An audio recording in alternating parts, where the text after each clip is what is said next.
Bapak Ibu guru hebat, ini adalah aksi nyata yang saya buat setelah mempelajari prinsip understanding by design dalam pembelajaran.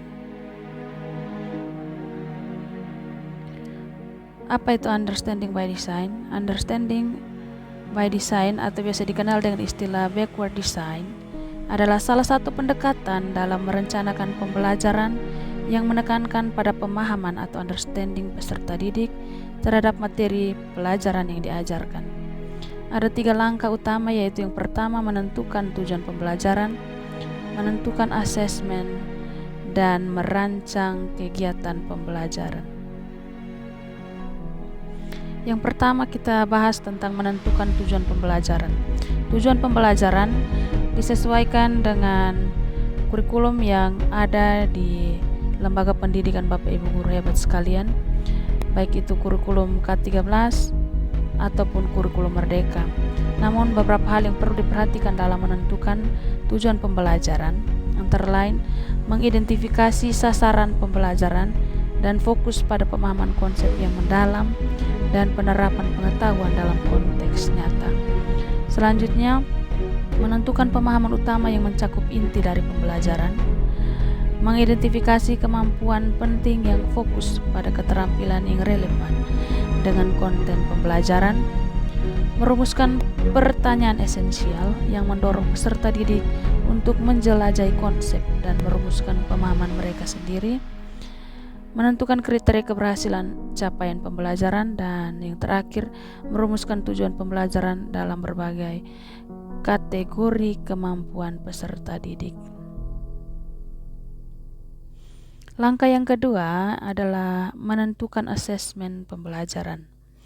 Asesmen adalah proses pengumpulan dan pengolahan informasi untuk mengetahui kebutuhan belajar, perkembangan, dan pencapaian hasil belajar peserta didik.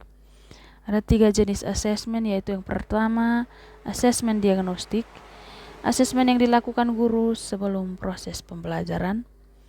Asesmen formatif, yaitu asesmen yang dilakukan selama proses pembelajaran berlangsung. Yang terakhir adalah asesmen sumatif, asesmen yang dilakukan pada akhir pembelajaran yang bertujuan menilai pencapaian tujuan pembelajaran peserta didik secara keseluruhan. Langkah yang ketiga yaitu merancang kegiatan pembelajaran. Langkah ketiga ini adalah langkah inti bagaimana understanding by design membantu guru. Guru mampu yang pertama merencanakan pembelajaran, yang kedua mengembangkan kemampuan peserta didik, yang ketiga dengan understanding by design guru mampu merencanakan pembelajaran yang efektif. Guru mampu membantu peserta didik mencapai tujuan pembelajaran dengan memastikan pembelajaran yang bermakna. Lalu yang terakhir, guru mampu melaksanakan refleksi berkala dan berkelanjutan.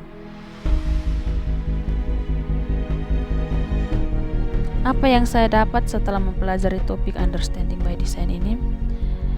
Yang pertama, saya dapat merencanakan pembelajaran berbasis tujuan. Yang kedua, saya mengerti tentang asesmen dan menerapkannya dengan tepat. Yang ketiga, saya dapat merancang kegiatan pembelajaran berdasarkan hasil asesmen untuk memaksimalkan ketercapaian tujuan pembelajaran. Setelah mempelajari prinsip-prinsip understanding by design dalam pembelajaran, ada sedikit refleksi yang saya buat atau yang saya dapat, yaitu setelah mempelajari prinsip-prinsip understanding by design, saya mengerti betapa pentingnya menerapkan tujuan pembelajaran sebelum melaksanakan pembelajaran di kelas. Yang berikut, asesmen awal penting untuk memetakan kemampuan peserta didik. Kemudian yang terakhir, saya menjadi paham bahwa aktivitas pembelajaran harus berdasarkan keragaman kemampuan awal dan kebutuhan belajar peserta didik. Demikian aksi nyata saya sebagai tugas piloting PPG tahap 2 tahun 2024. Terima kasih.